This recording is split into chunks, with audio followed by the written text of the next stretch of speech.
Assalamualaikum teman dari Vlog, apa kabar? Gue doain pasti sehat keluarga. Jadi di hari ini, gue akan bikin video tentang cuci mobil setelah selesai off-road. Dan kita akan mencuci Toyota Serigala Militia yang jadi andalan gue untuk kompetisi off-road. Ya, mobil ini udah sekitar setahun nggak dipakai ngegas. Terakhir kali itu waktu off-road di Ancol, mungkin teman-teman udah pada nonton juga videonya. Dan setelah itu tidur panjang. Paling kemarin sempat dipakai pas pameran IMS, tapi itu juga diem aja di sana, nggak dipakai off-road. Baru akhirnya kemarin gue pakai off-road lagi, dan karena kondisinya becek di lapangan, jadinya kurang lebih seperti ini. Penuh lumpur sampai ke bagian dalam. Oke, sekarang kalau kita ngobrolin buat cuci mobil off-road, sebenarnya yang efektifnya itu dilakukan lebih dari sekali, teman-teman. Kalau kita cuma nyuci sekali, biasanya nanti besok-besoknya baru ketahuan lagi. Ada bagian yang selah-selahnya masih nyelip tanah. Jadi banyak juga teman-teman yang cucinya cuci aja, sekelihatannya bersih, terus besoknya diulang lagi. Ada yang ulang 2 kali, bahkan ada yang 3 kali atau lebih ya. Tapi itu biasanya lebih ke mobil-mobil yang emang mungkin dipakai juga harian.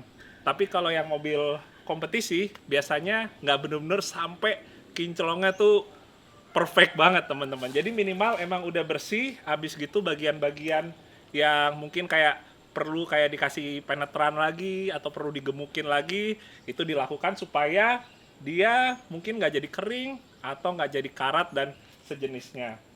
Jadi sebelum kita mulai cuci mobil teman-teman, gue pengen sharing dikit nih tentang ya kelebihan dan kekurangan nyuci mobil off-road. Terutama mobil off-roadnya yang kompetisi model seperti ini ya, mobil-mobil tubular yang bentukannya kebuka. Pertama, kelebihannya atau enaknya kalau nyuci mobil off-road itu karena dia lebih banyak bagiannya yang mungkin kayak udah dibikin waterproof ya, jadi kalau kena air nggak masalah. Kita nyucinya itu nggak sehati-hati kalau nyuci mobil normal atau mobil harian.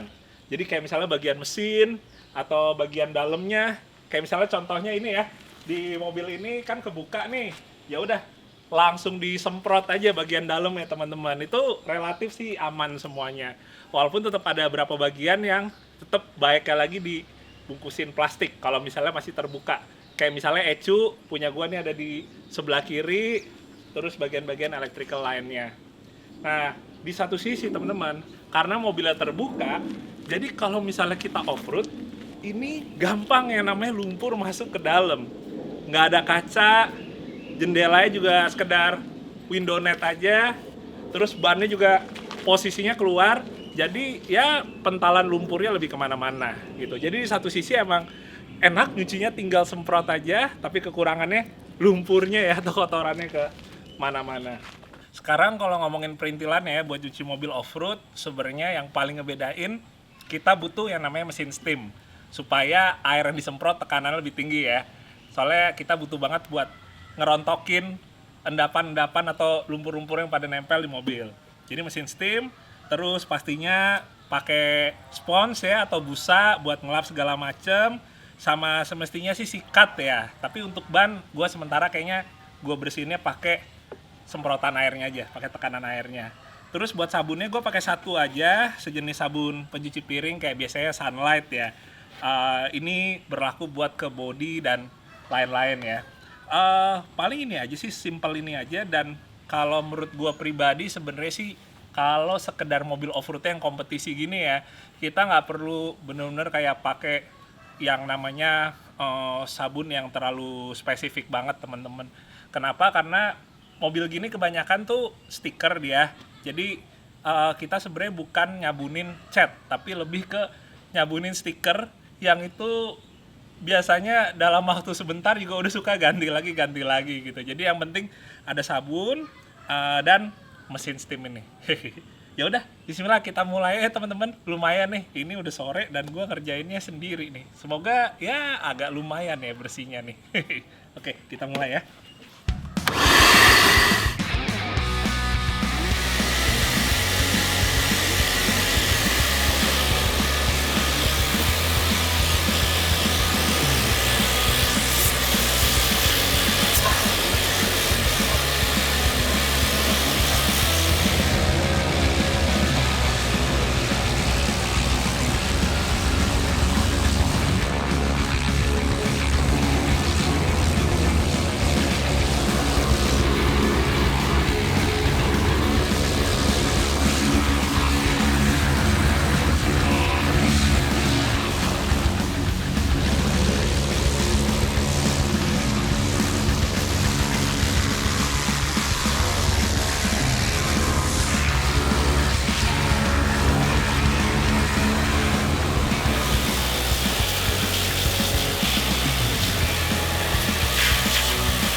Ini untuk bodinya relatif udah lumayan bersih, bersih banget sih belum, cuma lumayan bersih, udah siap buat kita sabunin.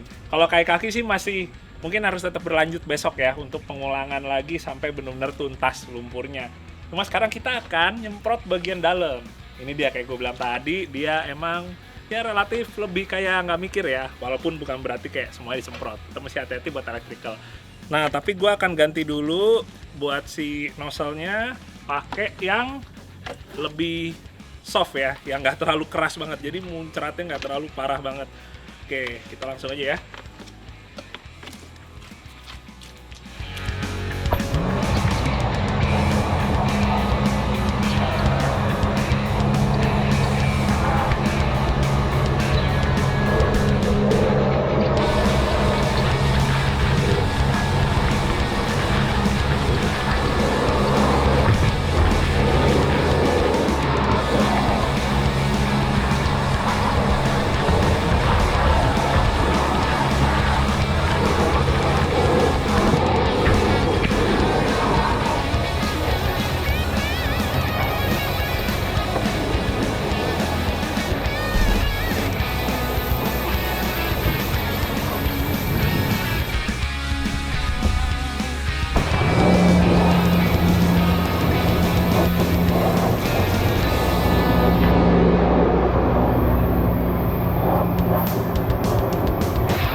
Oke teman-teman, seru banget nyemprot bagian dalam ya, bener-bener kayak langsung semprotnya semuanya.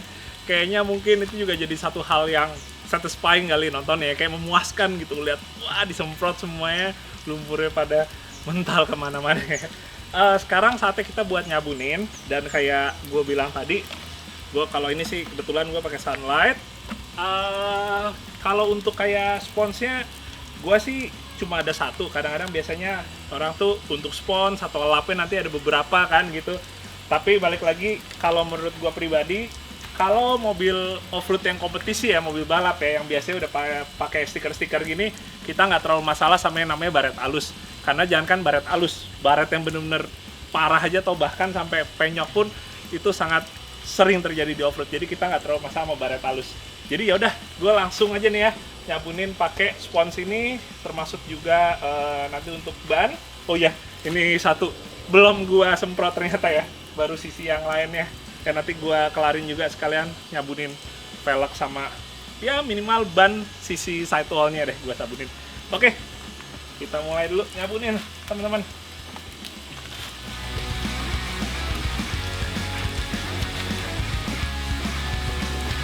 Dan ngomong-ngomong kalau masalah arah sekaannya ya, gini ya, mau naik turun atau ngebulet, jujur kalau gua pribadi nggak terlalu paham.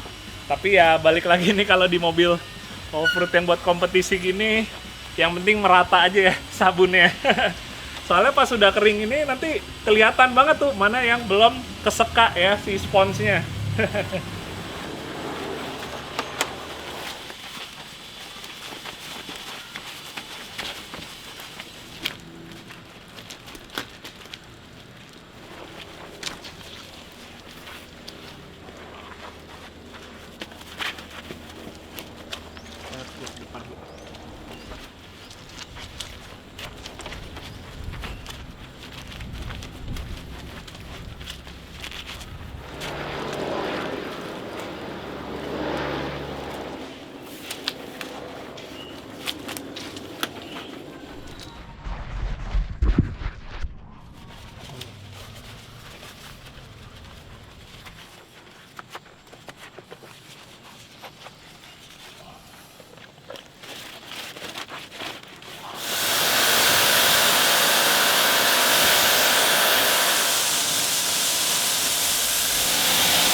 Oke, alhamdulillah teman-teman, udah agak lumayan bersih buat yang tahap pertama ini. Cuma kayak gue bilang, supaya bisa benar-benar bersih, kita harus ngulangin proses nyucinya berapa kali. Dan ini karena udah mau maghrib, jadi untuk yang hari ini cukup minimal dari apa yang bisa kelihatan, terutama body, udah lumayan bersih. Tapi buat bagian-bagian yang lain, yang banyak tanahnya nyelip, kayak misalnya di kaki-kaki, itu kita harus ngulangin lagi prosesnya besok. Tapi buat tips juga ke teman-teman, kalau mau bersihin di bagian kolong-kolong itu, emang enaknya dibawa ke tempat cuci yang mobilnya bisa diangkat ya. Kita bisa nyuci kolong. Karena kalau kita taruh seperti ini aja, kadang-kadang kita sambil ngolong tuh agak kesusahan ya. Jadi lebih enak mobilnya diangkat. Ngomongin untuk mobil Serigala Militia ini teman-teman, ini juga masih banyak yang suka nanya, apa aja sih barang-barangnya yang menempel di sini. Pada banyak juga yang pengen request review. Tapi sebenarnya udah gua sempet berapa kali bahas ya di channel JJ Logi ini. Cuma emang kalau dibilang porsinya Serigala Militia itu nggak terlalu banyak di channel JJ Logi, karena mobil ini lebih banyak aktifnya zaman sebelum gua nge-YouTube istilahnya. Di saat itu belum punya YouTube, gua balap biasanya istilahnya apa ya, outputnya ya berupa foto atau video-video yang ada mungkin kayak misalnya di teman-teman media gitu. Tapi begitu ini udah mulai dimasukin ke YouTube, ini relatif udah lebih jarang turunnya. Yang lebih banyak turun justru lebih ke mobil speed off-road kayak misalnya Iron Wolf yang kayak gini teman-teman. Sama satu lagi Super Wolf yang waktu itu sempat crash. Oh iya, mungkin di video ini gue juga akan ngasih bocoran sedikit ke teman-teman. Jadi Serigala Militia ini di akhir 2021 akan gua pensiunkan. Udah saatnya mungkin untuk istirahat. Ada yang bilang juga, wah sayang kayaknya soalnya historinya juga udah lumayan banyak gitu kan. Cuma menurut gua apa ya, ya emang sih ya kenangan gitu untuk kita ingat terus. Tapi satu sisi tetap harus move on. Kayaknya gue perlu buka buat lembaran baru. Jadi ya mobil ini rencananya akan gue jual. Nah, nantinya teman-teman, kalau mobil off-road gue ini udah kejual, berikutnya gue akan beli mobil off-road apa, itu yang insya Allah akan jadi kejutan di tahun depan. Yang pasti, kalau ngomongin beli mobil ataupun motor baru, ini pas banget, sekarang di blibli.com, kalian bisa beli mobil atau motor baru dengan lebih aman, terpercaya, dan pastinya nyaman. Jadi sekarang juga tersedia berbagai macam leasing terpercaya, dan juga ada cicilan 0% teman-teman. Nggak cuma mobil atau motor baru, kalau kalian mau nyari aksesoris atau parts off-road, misalnya LED light bar, atau mungkin shock breaker off-road, ban off-road seperti mobil ini, dan juga velg off-road, serta berbagai macam yang ada kaitannya sama off-road, itu kalian bisa temuin di blibli.com. Jadi segala macam perlengkapan off-road tersebut bisa kalian temuin di halaman Off-Road Garage. Tapi nggak cuma perlengkapan off-road, kalian juga bisa nemuin perlengkapan untuk camping atau yang kita kenal dengan istilah overlanding ya sekarang. Misalnya kalian mau nyari awning, terus kalian mau nyari roof tent ya atau tenda yang ada di atas mobil, atau perlengkapan lain kayak misalnya kursi camping dan lain-lain, kalian bisa dapetin di blibli.com. Dan enaknya, kalau kalian langsung ke official store-nya, kalian dapat barang yang dijamin 100% itu asli atau original. Nah, biar lebih asik lagi, gue akan sharing ke kalian kode voucher untuk mendapatkan diskon ataupun cashback. Kalian tinggal masukin kode vouchernya yaitu BLIBLI_JJ. Dan kalian bisa nikmatin berbagai macam perlengkapan off-road, camping di Blibli Otomotif ini. Ya udah, buruan aja teman-teman. Ini mumpung barang-barangnya semuanya yang menurut gue pribadi sangat menarik untuk kita dapetin sekarang. Oke, paling sekian dulu teman-teman untuk video kali ini. Semoga bisa berkenan dan bermanfaat buat teman-teman semua. Ngomong ini pengalaman pertama kali, mungkin gua nge-vlog pakai celana pendek dan sendal jepit karena mau nyuci mobil yang penuh dengan lumpur. Tapi semoga ya video ini bisa berkesan buat teman-teman. Gue doain pastinya pada sehat semua sekeluarga dan kita ketemu lagi di video The Car Vlog yang berikutnya. Oke, dadah. Assalamualaikum. Gue mau camping dulu.